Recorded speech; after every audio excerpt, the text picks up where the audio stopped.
Assalamualaikum warahmatullahi wabarakatuh. Perkenalkan, nama saya Febri Vita Susanti dari kelas manajemen TW 2020 dari STIE Total Win Semarang.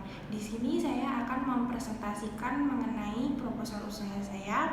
Sebelum itu saya mau mengucapkan puji syukur kehadirat Allah Subhanahu wa taala yang sudah memberikan saya rahmat supaya saya bisa menyelesaikan tugas ini. Proposal usaha yang saya buat ini berjudul Usaha Dimsum Healthiku. Proposal yang disusun guna untuk memenuhi tugas mata kuliah kewirausahaan 2. Dalam kesempatan kali ini, saya berterima kasih kepada pihak-pihak yang terkait yang membantu saya dalam penulisan proposal ini. Yang pertama adalah Bapak Diovani Tirtana, SE MSI, selaku dosen mata kuliah kewirausahaan 2. Dan yang kedua adalah orang tua saya yang telah memberikan dukungan. Dan yang ketiga adalah rekan-rekan di STIE Total Win Semarang. Masih banyak sekali kekurangannya dalam penulisan proposal kewirausahaan ini. Dan sebagai penyusun, saya juga menyadari akan hal itu. Namun, saya juga mengharapkan kritik dan saran yang membangun guna memotivasi diri saya, sehingga dengan kritik dan saran tersebut, saya dapat menyusun proposal ini lebih baik dari sebelumnya. Nah, di gambar ini, saya mau menjelaskan apa itu dimsum healthiku. Dimsum healthiku adalah salah satu produk makanan segar yang pada saat ini banyak sekali diminati oleh berbagai kalangan, mulai dari anak-anak, dewasa, orang tua. Nah, dimsum healthiku ini berbahan dasar tepung, ayam, dan aneka seafood lainnya. Penjualan produksi ini rencana akan berlokasi di daerah Gendung Semarang yang dimulai beroperasi mulai dari jam 1 sampai jam 8 malam. Tujuan saya membuat proposal ini untuk memenuhi tugas kewirausahaan, mendapatkan keuntungan dari penjualan makanan, dan yang ketiga mendapatkan jiwa kewirausahaan. Nah, untuk strategi pemasarannya meliputi yang pertama ada strategi produk. Dimsum healthiku ini memiliki keunggulan dibandingkan dengan yang lainnya, yaitu pemilihan bahan baku yang segar, proses produksi yang tetap mengacu pada kesehatan dan kebersihan produk. Selain itu, racikan bumbu khusus pada sausnya yang lebih menjadikan dimsum healthiku ini sangat berbeda dengan dimsum yang ada di pasar saat ini. Yang kedua ada strategi harga. Dimsum healthiku dijual dengan harga cukup murah dan dipastikan dapat terjangkau oleh berbagai kalangan masyarakat umum, yaitu 37.500 per box yang satu boxnya isi 15 biji.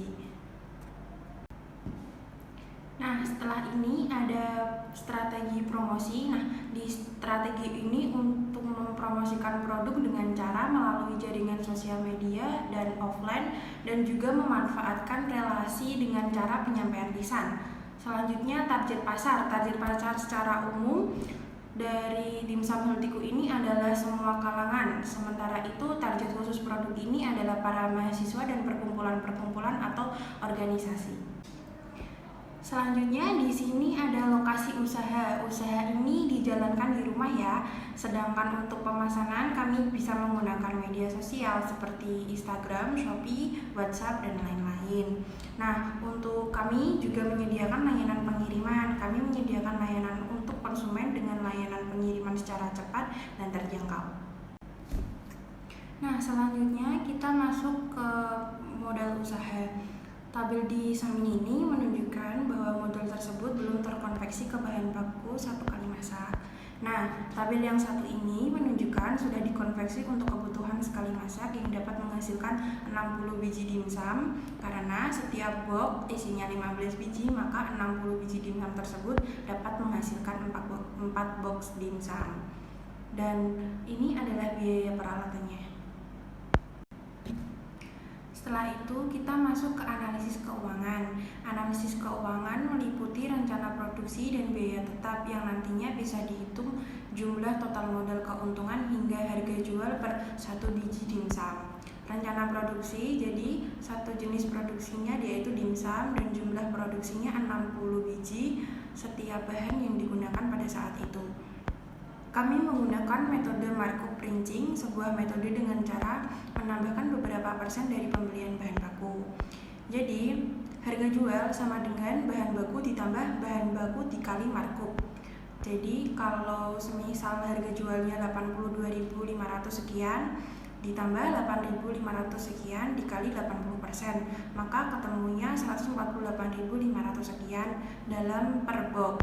Jadi 148.500 sekian dibagi 4 box ketemunya 37.100 sekian. Sehingga untuk satu buah dimsum dapat diketahui nilainya 37.100 sekian. Dibagi 15 ini adalah 15 biji yang dalam satu box isinya, yaitu ketemunya 2.400 sekian. Dengan pembulatan satu buah dimsum harganya 2.500, dengan satu box dihargai jadi 37.500 rupiah. Nah, setelah itu kita masuk ke analisis BEP. BEP ini bisa disebut sebagai break-even point. BEP digunakan untuk menganalisis titik-titik impas di mana pendapatan sama dengan modal yang dikeluarkan tidak terjadi kerugian atau keuntungan, atau bisa disebut juga analisis balik modal. Tabel di samping ini diketahui biaya tetap merupakan biaya pembelian peralatan sebesar 348.000, harga per unit merupakan harga jual per satu box yaitu 37.500 rupiah, dengan biaya BEP unit sama dengan biaya tetap harga per unit dikurangi biaya variabel per unit. Nah, jadi biaya variabel per unit diambil dari total modal bahan baku sekali masak. Tadi total bahan baku sekali masak 82.547 dibagi 4 box ketemunya jadi 20.636, dan tadi BEP unitnya 348.000 per unitnya tadi 37.500 dikurangi harga variabelnya 20.636, jadi ketemunya 20,6. Jika dibulatkan menjadi 21. Nah, di sini usaha yang kami harapkan dapat memproduksi sebanyak 21 box dan menjualnya, sehingga dapat mencapai titik impas atau balik modal.